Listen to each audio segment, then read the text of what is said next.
નમસ્કાર, હું ગઢિયા દક્ષા સમગ્ર શિક્ષા અભિયાનમાં અમરેલી જિલ્લાના કુકાવા તાલુકામાં દિવ્યાંગ બાળકો માટે મારી ફરજ બજાવું છું.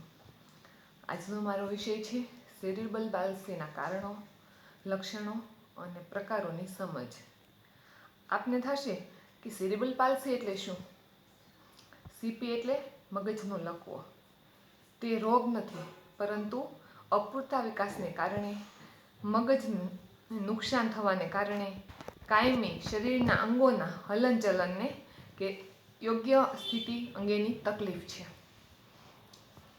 સીપીમાં મોટાભાગે જન્મથી 6 મહિના સુધીમાં મગજને ક્ષતિ પહોંચે છે અને મગજને અસર પહોંચાડે છે.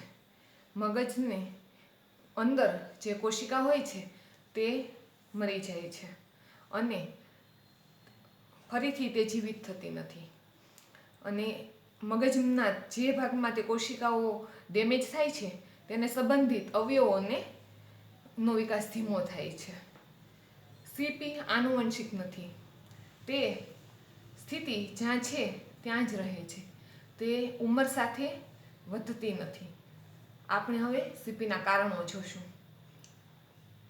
સીપીના કારણો 3 પ્રકારે સીપીના કારણો વેચાય. એક તો જન્મ પહેલાંની સ્થિતિના હિસાબે સીપી બાળક થયું હોય, એક જન્મ સમયની કોઈ તકલીફના હિસાબે સીપી બાળક થયું હોય, ત્રીજું જન્મ પછીના કારણો. આવી રીતે 3 ભાગમાં આપણે વહેંચી શકીએ. તેમાં સૌથી પહેલાં આપણે જોશું જન્મ પહેલાંના કારણો. માતા જ્યારે ગર્ભાવસ્થા દરમિયાન જો તેમને માતાને ચેપી રોગ થાય તો બાળક સીપી થવાની શક્યતા રહે છે. ગર્ભને નુકસાન કરનાર દવા જો માતાએ લીધી હોય તો પણ બાળક સીપી થાય તેવી શક્યતા રહે છે. તે સિવાય બાળકની માતાને ગર્ભાવસ્થા દરમિયાનમાં પૂરતું પોષણ ના મળ્યું હોય તો પણ સીપી થાય છે.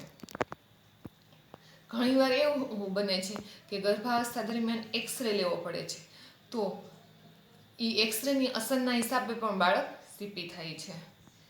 ક્યારેક માતા ગર્ભાવસ્થા દરમિયાન મદ્યપાન કરતી હોય કે બીજું કોઈ પ્રકારનું ડ્રિંક્સ લેતી હોય તો તેના કારણે પણ બાળક સીપી થાય છે. તે સિવાય માતા જ્યારે ગર્ભાવસ્થામાં હોય માતાની ત્યારે તેને ઈજા પહોંચે કે કંઈક અકસ્માત થાય તો પણ બાળક સીપી થઈ શકે છે. તે સિવાય માતાને જો ડાયાબિટીસ હોય તો પણ બાળક સીપી થવાની શક્યતા રહે છે. આ હતા જન્મ પહેલાંના કારણો. હવે છે જન્મ સમયના કારણો. જન્મ સમયના અમુક કારણો એવા હોય છે કે જેના હિસાબે બાળક સીપી થઈ શકે છે. તેમાંનું એક છે જો બાળકનો જન્મ સમય પહેલાં થયો હોય તો પણ બાળક સીપી થઈ શકે છે. તે સિવાય માતાની ડિલિવરી ફોરસેટથી થઈ હોય તો પણ બાળક સીપી થઈ શકે છે. ઘણીવાર શું થાય, ડિલિવરી ફોરસેટથી થાય અને બાળકના મગજ ઉપર તેનું દબાણ આવે તો સીપી થવાની શક્યતા રહે છે. એજ ફેક્ટરના કારણે પણ બાળક સીપી થઈ શકે છે. તે સિવાય જો જન્મ સમયે જ બાળકને કમળો હોય તો પણ બાળક સીપી થઈ શકે છે. તે સિવાય વધુ તાવ કે આંચકી આવી હોય તો પણ બાળક સીપી થઈ શકે છે. જન્મ સમયે બાળક પડી ગયું હોય કોઈ પણ કારણોથી, ઘણીવાર ડૉક્ટરની બેદરકારીથી નીચે પડી ગયું હોય તો પણ બાળક સીપી થઈ શકે છે. તે સિવાય બાળકમાં લો વેઇટ હોય, 2 કિલો કે તેથી ઓછું વજન હોય તો પણ બાળક સીપી થવાની શક્યતા રહે છે. હવે આપણે જન્મ પછીના કારણો જોશું. જન્મ પછીના કારણોમાં જો બાળકને કમળો થાય, પાછળથી મગજનો તાવ આવે કે તેવી કોઈ બીમારીના હિસાબે સીપી થાય છે. તે સિવાય મેલેરિયા કે કફનો ચેપ લાગે અને મગજનો તાવ આવે તો પણ બાળક સીપી થાય તેવી શક્યતા રહે છે. પડી જવાથી કે અકસ્માત થાય બાળકને અને મગજને લાગે તો પણ મગજમાં લોહી ગંઠાઈ જાય અને તેના પરિણામે બાળક સીપી થાય છે. જન્મ સમયે બાળકનું માથું સામાન્ય કરતાં ખૂબ નાનું હોય કે મોટું હોય, એટલે કે માઇક્રોસેફાલી હોય અથવા હાઇડ્રોસેફાલી હોય તો પણ બાળક સીપી થઈ શકે છે.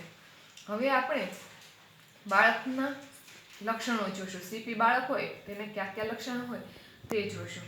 એક તો ડિલે ડેવલપમેન્ટ હોય. તે બધા જે સ્ટેપ છે ડેવલપમેન્ટના તેમાં ડિલે હોય. ડોકનો નેક કંટ્રોલ મોડો આવે, પછી બેસતા મોડું શીખે, પડખું ફરતા મોડું શીખે, ઊભું રહેતા મોડું શીખે, ચાલતા મોડું શીખે. એ રીતે ડિલે ડેવલપમેન્ટ તેનામાં હોય છે. પછી શરીરમાં અક્કડ હોય છે. સીપી બાળક હોય ને તેના શરીરમાં થોડીક અક્કડ હોય, થોડું કડક હોય. બાળકના મોઢામાંથી લાળ પડે છે અને તેમને જમવામાં પણ તકલીફ જોવા મળે છે. ડિલે સ્પીચ, બાળકની સ્પીચ મોડી આવે છે, તે મોડું બોલતા શીખે છે. અને એડીએલની ક્રિયા પણ મોડી શીખે છે. રોજિંદી જે ક્રિયાઓ હોય તે પણ બાળકને ટ્રેનિંગ દ્વારા શીખવવી પડે છે, મોડી શીખે છે. દેખાવ ઉપરથી પણ ઘણીવાર ખ્યાલ આવી જાય છે કે આ બાળક સીપી છે. અને તે સિવાય સીપી બાળકોમાં 50% બાળકો મેન્ટલી રિટાયર્ડેશન ધરાવે છે. આ હતા સીપી બાળકોના લક્ષણો. હવે આપણે સીપી બાળકના પ્રકાર જોઈએ. મગજના જે ભાગને નુકસાન થયેલ હોય તે પ્રમાણે જુદા જુદા પ્રકારની તકલીફો ઊભી થાય છે અને તે પ્રમાણે સેરિબ્રલ પાલ્સીના પ્રકાર પાડી શકાય છે. એમાં એક છે સ્પાસ્ટિક. આ પ્રકારમાં મોટાભાગના સીપી બાળકો આ પ્રકારમાં સમાવેશ પામે છે. આમાં સ્નાયુઓ કડક થાય છે, અંગો નબળા હોય છે અને સ્નાયુઓ વચ્ચે સંકલન રહેતું નથી. તેથી કોઈ પણ કાર્ય કરવામાં મુશ્કેલી પડે છે. મગજના બહારના સ્તરને નુકસાન થવાથી આ પ્રકાર થાય છે. એટલે કે સ્પાસ્ટિક પ્રકારના જે બાળકો છે સીપી, તેને મગજના બહારના ભાગમાં નુકસાન થયું હોય તેના હિસાબે આ તકલીફ થાય છે. હવે છે એથેટોસિસ પ્રકાર. આ પ્રકારમાં નિયંત્રણ વગરનું અને અસંકલિત હલનચલન થઈ રાખે છે. આ પ્રકારમાં આ હલનચલન મુખ્યત્વે જોવા મળે છે. હલનચલન ધીમું અને આંચકાવાળું હોય છે અને ઊંઘમાં આ પ્રકારનું હલનચલન થતું નથી. જ્યારે કોઈ કાર્ય પ્રયત્ન કરવામાં આવે ત્યારે આ પ્રકારનું હલનચલન વધુ જોવા મળે છે. મગજના મધ્ય ભાગને નુકસાન થવાથી આ ટાઈપના સેરિબ્રલ પાલ્સી થાય છે. આ તકલીફ જોવા મળે છે. અને બીજો એક છેલ્લો પ્રકાર છે એટેક્સિયા. આમાં બાળકોમાં સમતોલન રહેતું નથી, પરિણામે સમતોલન વગરનું હલનચલન જોવા મળે છે. લંબમજ્જામાં નુકસાન થવાથી આ તકલીફ જોવા મળે છે. આ રીતે આ હતા સેરિબ્રલ પાલ્સીના પ્રકાર. આપણે એમના લક્ષણો જોયા, જેના આધારે આપને ખ્યાલ આવશે કે સેરિબ્રલ પાલ્સી તકલીફમાં શું શું જોવા મળે છે. Thank you.